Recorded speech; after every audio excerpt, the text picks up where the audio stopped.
మీ బంగారం తాకట్టులో ఉందా? నెల నెల వడ్డీ కట్టలేకపోతున్నారా? ఆచారి గోల్డ్ 9030022345.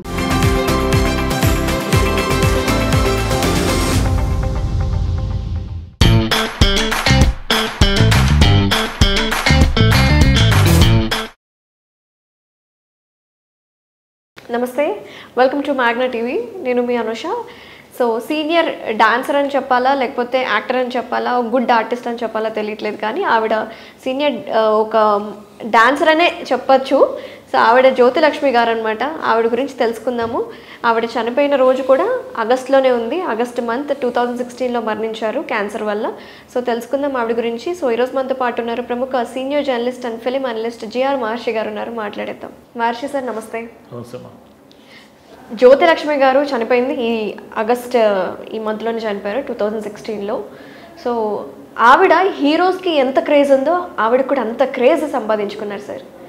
సో ఆవిడ గురించి, ఆవిడ చేసిన సినిమాల గురించి, ఐటమ్ సాంగ్స్ గురించి మీ మాటల్లో. జ్యోతిలక్ష్మి గారు మా జనరేషన్లో ఇప్పుడు ఐటమ్ సాంగ్స్ హీరోయిన్లు చేసేస్తున్నారు, కానీ అప్పుడు ఐటమ్ సాంగ్స్ చేయడానికి ప్రత్యేకంగా కొంతమంది డ్యాన్సర్లు ఉండేవాళ్ళు. దాంట్లో జ్యోతిలక్ష్మి గారు నంబర్ 1. అంటే జానపద సినిమాలైనా, పౌరాణిక సినిమాలైనా, జేమ్స్ బాండ్ సినిమాలైనా, సోషల్ మూవీస్ అయినా జ్యోతిలక్ష్మి గారి పాట ఒకటి ఉండేది. అది ఒక స్పెషల్ అట్రాక్షన్ ఆ రోజుల్లో. అంటే ఆవిడ కోసం వచ్చిన రోజులు ఉన్నాయా సార్? నిర్మాతలు ప్రత్యేకంగా అడిగి మరీ పెట్టి, దర్శకులకు చెప్పి మరీ పెట్టించేవాళ్ళు. జ్యోతిలక్ష్మి పాట ఉంటే మనకు సేలబిలిటీ ఉంటుంది. డిస్ట్రిబ్యూటర్లు కూడా Rajubabu comedy, Jyothilakshmi item song అడిగేవాళ్ళు ఆ రోజుల్లో. ఈమె పెద్దక్కయ్య అనే సినిమాలో నుంచి మొదటిసారి ఏమి వచ్చింది. మా చిన్నప్పుడు అంటే నాకు ఊహ వచ్చేసరికి ఆమెను మొదటిసారి చూసింది ప్రేమ్నగర్లో. ప్రేమ్నగర్లో నాగేశ్వరరావు గారి పక్కన ఉంటున్నారనమాట. లేలే నారాజా అనే ఒక పాట చాలా సూపర్ హిట్ సాంగ్ ఆ రోజుల్లో.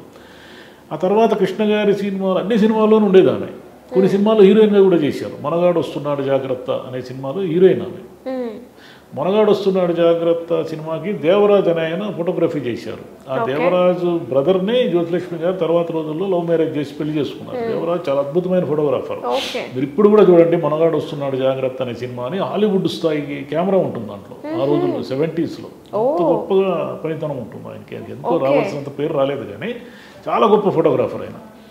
జ్యోతిలక్ష్మి గారు లవ్ మ్యారేజ్ చేసుకున్నారు. ఆయన కూడా కెమెరామెన్ అనుకుంటా. ఆయన వాళ్ళ మదర్ ఎప్పుడు కూడా ఆమెకి షూటింగ్లో ఆ రోజుల్లో ఏమిటంటే హీరోయిన్ కానీ లేడీ ఉమెన్ యాక్టర్లు ఎవరికైనా సరే వాళ్ళ మదర్ తప్పనిసరిగా షూటింగ్లో ఉండేవాళ్ళు, అంటే కేర్ టేకర్గా.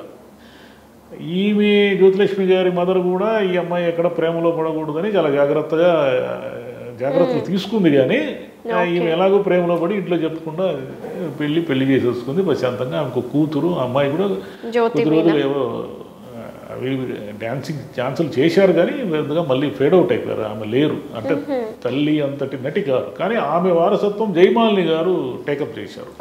జ్యోతిలక్ష్మి గారు ఇంకా లైమ్ లైట్లో ఉండగానే ఆమె చెల్లి, ఆఖరి చెల్లి, వాళ్ళంతా మొత్తం 6 అన్నదమ్ములు ఉండి, 6, 7, 3, 4 చెల్లెళ్ళు ఉంటే ఆఖరి చెల్లి జయమాలిని గారు.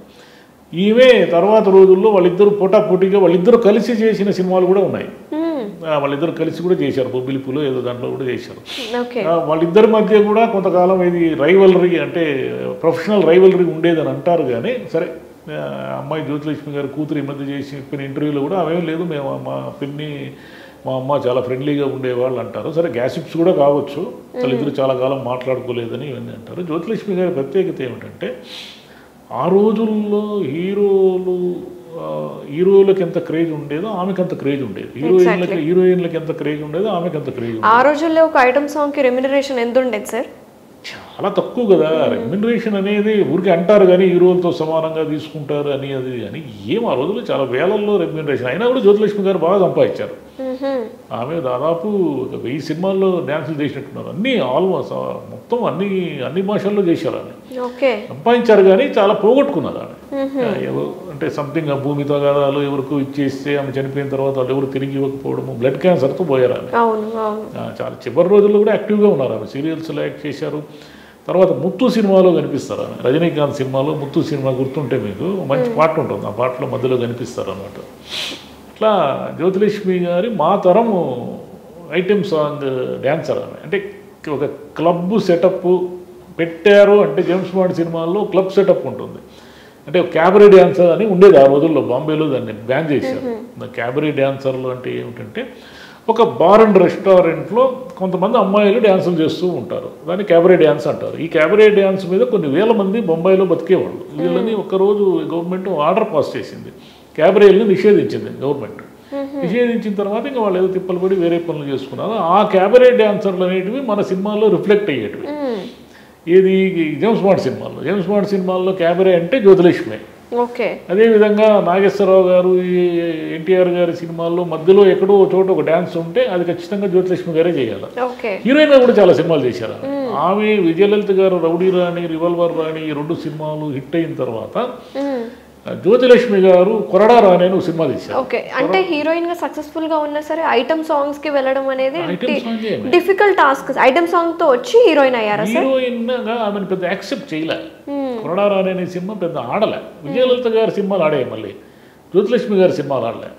కొరడా రాణి పెద్ద ఆడలేదు ఆ సినిమా. తర్వాత మొనగాడు వస్తున్నాడు జాగ్రత్తలో కృష్ణ పక్కన జ్యోతిలక్ష్మి గారి హీరోయిన్. నీకు మోసగాడి సినిమాలో ఒక వ్యాంప్ క్యారెక్టర్ చేశారు, కృష్ణ ఓన్ సినిమా అది.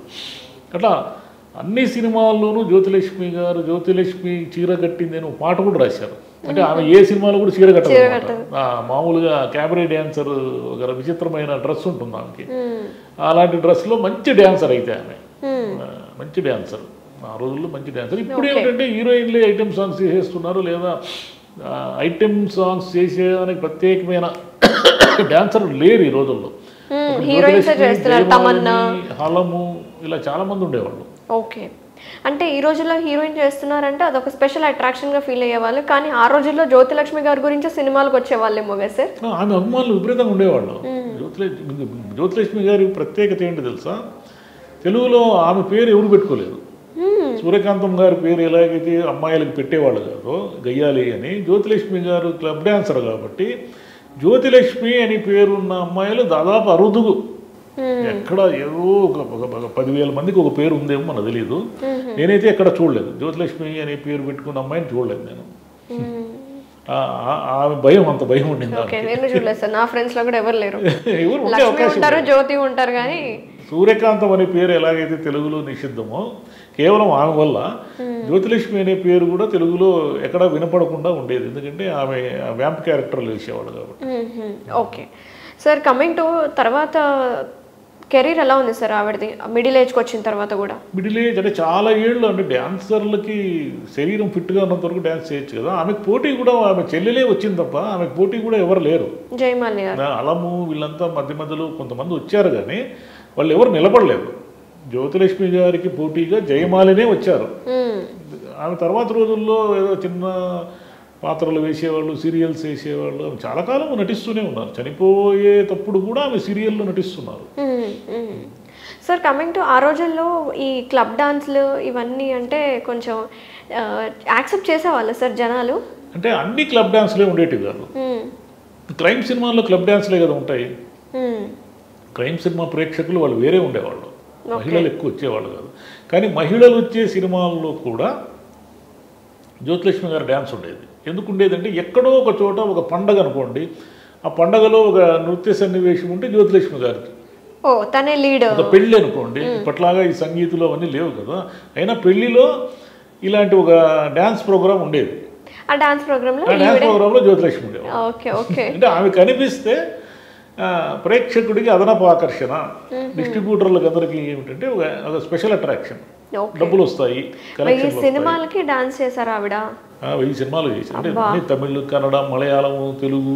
అంటే ఆవిడ కెరీర్ ఎంత ఉండొచ్చు సార్? ఒక 40 years సుమారుగా 65లో వచ్చారు అనుకుంటే. చిన్నప్పటి నుంచి యాక్ట్ చేశారు ఆమె. వాళ్ళ ఇంట్లో వాళ్ళ నిర్మాతలు, దర్శకులు, వాళ్ళ నాన్నకు సినిమా ఫీల్డ్తో పరిచయం ఉండేది. వాళ్ళ ఇంట్లో బంధువులు ఉండేవాళ్ళు, వాళ్ళంతా సినిమా ఫీల్డ్ వాళ్ళే. అందుకని ఆమె సుమారుగా 20-25 ఏళ్ళ కెరీర్ ఉంది ఆమెకి. 2016లో కదా చనిపోయింది. ఎప్పటి నుంచి మన 70 నుంచి ఆమె యాక్టివ్గానే ఉన్నారు. 2005-6 వరకు కూడా యాక్టివ్గానే ఉన్నారు. ఎంత అట్రాక్ట్ అయ్యి వచ్చినా సరే నెగిటివ్ కామెంట్స్ బాగానే ఉండేవి సార్. నిజంగా అమ్మాయిలు అట్లా ఐటమ్ సాంగ్ చేయడం అంటే ఇప్పుడు సోషల్ మీడియా ఇంత లేదు కదా, మీడియా లేదు కదా, నెగిటివ్ కామెంట్లు అదే చుట్టుపక్కల ఉన్న వాళ్ళు కొంచెం మాట్లాడే విధానంలో తేడా ఉంటుంది.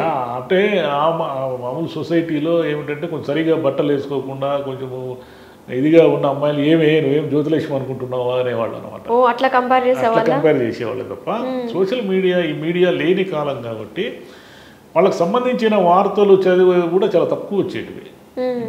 ఇప్పుడైతే చాలా ట్రోల్ అయిపోతారు కానీ అప్పుడు లేదు కదా. నైస్ సార్, చాలా గొప్ప నటి గురించి తెలుసుకున్నాం, గొప్ప డాన్సర్ గురించి ఈరోజు మనం తెలుసుకున్నాం. థ్యాంక్ యూ సార్, నమస్తే. Thank you.